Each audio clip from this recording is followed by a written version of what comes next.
Hello friends, welcome to iExamBee. I'm Satakshi and I'm your English faculty at iExamBee, and in this video we will discuss some difficult questions of subject verb agreement, right? This is your CAT level series friends, and here we discuss questions that are of high level, alright? So if you're appearing for IBPS PO or your SBI PO or any other bank PO exam or regulatory body exam, and if the level is quite difficult there, then make sure that you watch this video, right? And also friends, subject verb agreement जो है, सबसे पहले ये rule क्या है? It is the most important rule of English grammar, and ये rule ही कहता है कि सब्जेक्ट और वर्ब को अग्री करना चाहिए. अब स्टूडेंट्स यहाँ पे क्या करते हैं? खत्म कर देते हैं. आगे क्या है? अग्री करना चाहिए in terms of number and person. ठीक है, यानी कि अगर नंबर मतलब सिंगुलर या प्लूरल, राइट, और पर्सन क्या होता है? First, second and third person form, right. तो अगर आपका सब्जेक्ट जो है वो सिंगुलर है तो आपका वर्ब भी सिंगुलर होना चाहिए. अगर आपका सब्जेक्ट प्लूरल है, वर्ब भी प्लूरल होना चाहिए. अगर आपका पर्सन जो सब्जेक्ट का पर्सन है वो फर्स्ट पर्सन फॉर्म है, वर्ब भी फर्स्ट पर्सन फॉर्म होना चाहिए. जैसे कि अगर मैंने लिखा that I am going to the market, okay, going to the market, तो अब आपको पता है कि आई के साथ जो वर्ब आता है वो एम आता है. ठीक है, आई आर नहीं आएगा. तो मतलब कि आप पर्सन के हिसाब से भी वर्ब को वेरी करेंगे, उसके अकॉर्डिंगली चूज करेंगे. ठीक है, तो ये है आपका मोटा मोटा सब्जेक्ट वर्ब अग्रीमेंट का रूल. अब ये डिफिकल्ट क्यों जाता है? सी, देख के लग रहा है इतना इजी है, सबको पता है आई एम होता है, आई आर नहीं होता है. डिफिकल्ट कब होता है? जब एक तो हमें वर्ब के लिए सब्जेक्ट ही नहीं मिलता है कभी कभी स्टूडेंट्स को, क्योंकि ऐसे अकेले छोटे छोटे सेंटेंसेस तो होते नहीं है. इट्स अ लॉन्ग सेंटेंस, बहुत ही लंबा सेंटेंस गिवन होता है एग्जाम में, राइट. और जो वो एक लंबा सा सेंटेंस गिवन है उसमें वर्ब कहीं होता है और हो सकता है सब्जेक्ट बहुत दूर कहीं और हो. ठीक है, और वो सब्जेक्ट राइटली आइडेंटिफाई करना स्टूडेंट्स के लिए चैलेंज हो जाता है. नंबर 1 एक ये डिफिकल्टी आती है, और एक डिफिकल्टी ये आ जाती है कि सब्जेक्ट मिल भी गया तो ये डिसाइड करना ये सब्जेक्ट सिंगुलर है कि प्लूरल है, ये भी डिफिकल्ट हो जाता है. अब आप कहेंगे ये कैसे डिफिकल्ट हो जाता है? जैसे सपोज मैंने आपको ऐसे लिखा, it's complication, it's complication, okay. अब क्या बोलेंगे आप? वॉज या वर डिस्कस्ड, है ना. अब कई स्टूडेंट्स को एक तो ये सिंपल वर्ड भी पता नहीं चलता है कि कॉम्प्लिकेशन जो है वो सिंगुलर है, तो फिर आप तब वॉज बोलेंगे, वर नहीं बोलेंगे. ठीक है, एक तो ये. प्लस कभी कभी क्या होता है? It's complication and effects. अब ये क्या है? सब्जेक्ट इन दोनों को एज वन कंसिडर कर रहा है. अगर एंड हो गई तो दो अलग अलग चीज हो गई, तो मतलब कि ये प्लूरल हो गया. इन दैट केस आपका वर्ब भी प्लूरल होना चाहिए जब सब्जेक्ट आपका प्लूरल है तो, राइट. सो इस तरह से आपकी डिफिकल्टीज इंट्रोड्यूस की जाती हैं आपके सब्जेक्ट में. या तो उसको एंड से ज्वाइन कर दिया, सब्जेक्ट क्या है? कॉम्बिनेशन हो गया है नाउन्स का, दो नाउन्स का, ए एंड बी. तब आप सोचोगे कि ये वन है कि सिंगल पर्सन है कि दो अलग लोगों की बात हो रही है, ये सोचोगे. या आइदर और हो जाता है, आइदर और नाइदर नॉर हो जाता है. उस केस में वर्ब मुश्किल हो जाता है ढूंढना. कभी कभी पैरेंथेटिकल क्लॉजेस हो जाते हैं. अब इन सबको मैंने खैर अपनी क्लासेस में तो डिस्कस किया हुआ है. अगर आपको भी इसमें एक डिटेल में एक वीडियो चाहिए तो आप मुझे बताओ, और मैं इसको फिर और डिटेल में केवल किस किस तरह से सब्जेक्ट डिफिकल्ट बनाया जाता है उसके एग्जाम्पल्स भी लेके आ सकती हूँ. अगर आपको चाहिए तो आप प्लीज कमेंट सेक्शन में कमेंट करें और मैं नेक्स्ट वीडियो वही लाऊंगी, राइट. अब देखते हैं कुछ फ्रेंड्स, ये हमारा पहला क्वेश्चन, और ये इस क्वेश्चन में हमें क्या करना है? 4 सेंटेंसेस हमें दिए गए हैं, उसमें से 1 जो है उसमें आपका जो है वो करेक्ट सेंटेंस होगा, राइट. और हो सकता है कि 3 में एरर्स हो, तो आपको वो 1 करेक्ट सेंटेंस निकालना है जो कि करेक्ट है. अगर सारे ही सही हैं सो आप ऑप्शन ई चूज करेंगे, all are correct, alright. So now here A1 says the installation of a tap in her house this year along with 250 other village households have marked 2023 as an eventful year in the village, right. तो अब देखिए, सबसे पहले आप क्या देखेंगे? आप देखेंगे कि वर्ब क्या है, राइट. वर्ब क्या है आपका? हैव, हैज, हैव, ये सब वर्ब्स होते हैं, राइट. तो हैव कौन सा है? प्लूरल, प्लूरल है. अब ये एक्शन किस चीज का है? अगर ये एक वर्ब है तो ये एक्शन होगा।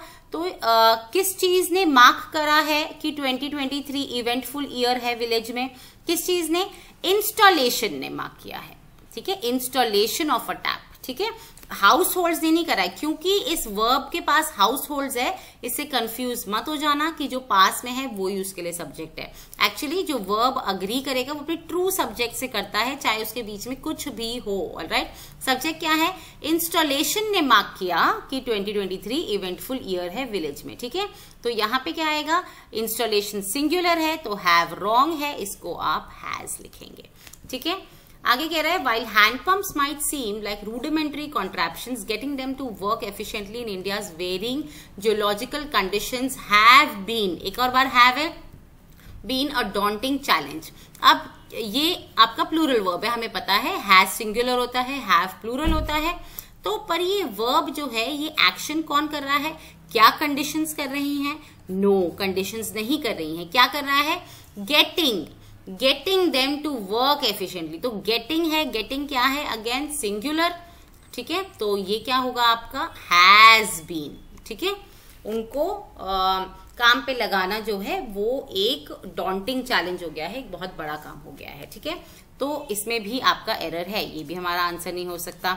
नेक्स्ट देखें, the Rashtriya Lok Dal formed by the late Chaudhary Ajit Singh which boast a significant presence in UP has had a hand pump as its party symbol, okay, sorry, has a hand pump, okay। now ये क्या कह रहे हैं? which boast a significant presence, right। अब boast क्या है? boast है कि वो ऐसा क्लेम करता है, ऐसा दावा करता है कि उनका एक सिग्निफिकेंट प्रेजेंस है इस पार्टी की, ठीक है। तो बोस्ट कौन कर रहा है? बोस्ट कर रही है ये पार्टी, ये पार्टी बोस्ट कर रही है। तो पार्टीज क्या होती हैं? हमेशा पार्टीज और कंपनी का नाम हमेशा सिंगुलर होता है। तो वर्ब क्या होगा? वर्ब भी आपका सिंगुलर होगा। Now how to make this verb singular? इसको सिंगुलर कैसे बनाएंगे? BOAST, एस लगा के, एस लगा देंगे तो वो सिंगुलर हो जाएगा। जिनको नहीं पता ये बात, अगर आपके नाउन्स को आपने प्लूरल बनाना है तो आप उनके बाद में एस ऐड करते हो, ठीक है। जैसे कि आपको बोलना है कॉम्प्लिकेशन, कॉम्प्लिकेशंस, ठीक है, तो वो प्लूरल हो गया। पर अगर आपको वर्ब को सिंगुलर बनाना है तब आप उसमें एस ऐड करते हैं, प्लूरल बनाना है तो उसमें एस नहीं होता है, ठीक है, एस नहीं होता है, ओके। तो यहाँ पे क्या है? सिंगुलर बनाना है तो आप एस ऐड करेंगे। So boost a significant presence in Uttar Pradesh. D देखते हैं, तो इसमें भी एरर है। एग्जाम में तो आप सीधा ही, जब आपको पता चल गया कि 3 रॉन्ग हैं, डेफिनेटली आप इसको आंसर मार्क करेंगे और आप आगे बढ़ेंगे, राइट। बट बिकॉज हम पढ़ रहे हैं, डिस्कस कर लेते हैं। With following water tables, electrical submersible pumps increasingly water extraction in India's villages, ठीक है। तो मतलब यहाँ पे वर्ब क्या है? वर्ब है पावर, और कौन कर रहे हैं पावर? पंप्स कर रहे हैं। सबमर्सिबल पंप होता तो ये पावर्स होता, ठीक है। तो अभी एकदम एब्सोल्युटली राइट है, डी आपका आंसर है। नेक्स्ट पे चलते हैं। The presidency of the 28th conference of parties of the United Nations framework convention on climate change have called for agreement, right. So ये हैव क्या है? हैव है किसने किया है call for agreement? Call for agreement किया है presidency ने, राइट। तो यहाँ पे क्या है? हैव रॉन्ग है, इट शुड बी हैज, ठीक है। बी वाला देखिए, electricity demand across countries are highly differentiated. अब यहाँ आर है, सब्जेक्ट क्या है इसके लिए? क्या कंट्रीज है? नो, सब्जेक्ट क्या है?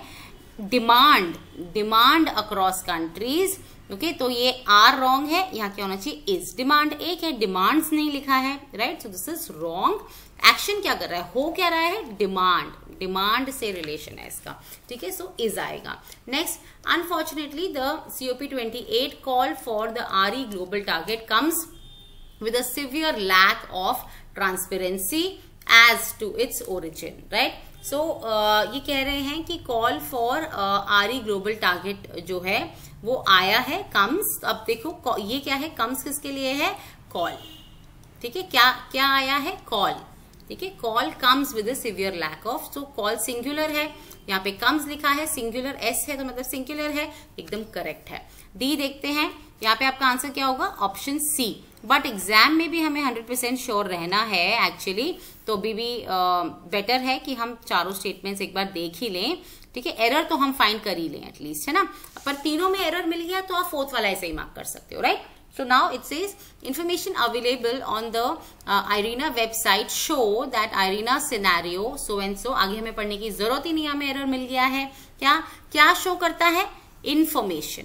इंफॉर्मेशन है जो कि इनकी वेबसाइट पे है, वो शो कर रहा है कि एरिना का जो सिनेरियो है सो एंड सो एक्सेट्रा, जो भी आगे बात हो रही है, ठीक है। शो क्या कर रहा है? इंफॉर्मेशन शो कर रहा है। तो शो इज रॉन्ग हियर, यहाँ क्या होना चाहिए? शोज। ऑलराइट, तो ये डी भी गलत है। करेक्ट आंसर जो हमने सी मार्क किया था that was right. Alright, now friends this one says, let's see the A one first. It says the first issue to be considered when such a move is made, whether by the center government or any state government, are the timing of the case. ठीक है, तो क्या है timing of the case? Actually issue है, the first issue to be considered, वो issue जिसको consider किया जाना चाहिए। तो इसके लिए सब्जेक्ट क्या है? इशू, जो कि क्या है? Again singular. तो यहाँ पे भी आर जो है वो गलत है, यहाँ पे इज होना चाहिए। Singular verb should agree with the singular subject, right. B कह रहा है I believe Gandhi is one of the greatest ethical leaders that humanity have ever had.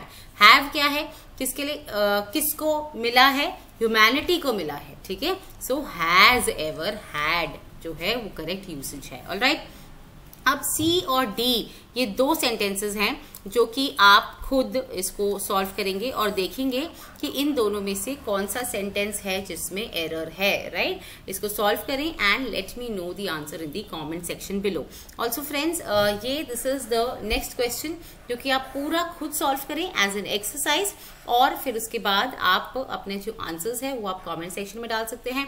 I will comment there, या डिस्क्रिप्शन बॉक्स में मैंने English Telegram channel का हमारा link दे रखा है, उस इंग्लिश टेलीग्राम चैनल को आप ज्वाइन करें। ऐसे क्वेश्चंस हम वहां पे और शेयर करेंगे एंड इन क्वेश्चंस का भी रिप्लाई मैं वहां पर दूंगी, राइट। जस्ट मेक श्योर आप वो टेलीग्राम चैनल ज्वाइन करें इंग्लिश मेड इजी के नाम से, उसका लिंक आपको डिस्क्रिप्शन बॉक्स में मिल जाएगा, राइट। ऐसे ही और क्वेश्चंस अगर आप चाहते हैं कमेंट करके हमें बताएं। अगर आपको अच्छा लगा तो मैं ऐसे और क्वेश्चंस लेके आऊंगी।